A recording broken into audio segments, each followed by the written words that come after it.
আমরা বলতে চাই, প্রশাসনকে বলতে চাই, অতীতে আমরা দেখেছি ডেভিল হান্টের নামে সন্ত্রাসীদের গ্রেপ্তার করা হলেও পরবর্তীতে তাদেরকে আবার মুক্তি দিয়ে দেওয়া হয়েছে। এই ধরনের ষড়যন্ত্র যদি আবার নারায়ণগঞ্জে করার চেষ্টা করা হয়, নারায়ণগঞ্জের বিপ্লবী ছাত্র জনতা ঐক্যবদ্ধভাবে তারা প্রতিহত করবে ইনশাআল্লাহ।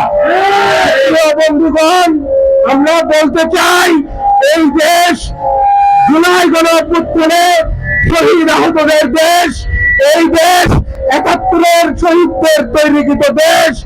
এই দেশে আমরা কোন ফ্যাসিস্টের দোসরদের রাজনৈতিক অধিকার দিতে পারি না।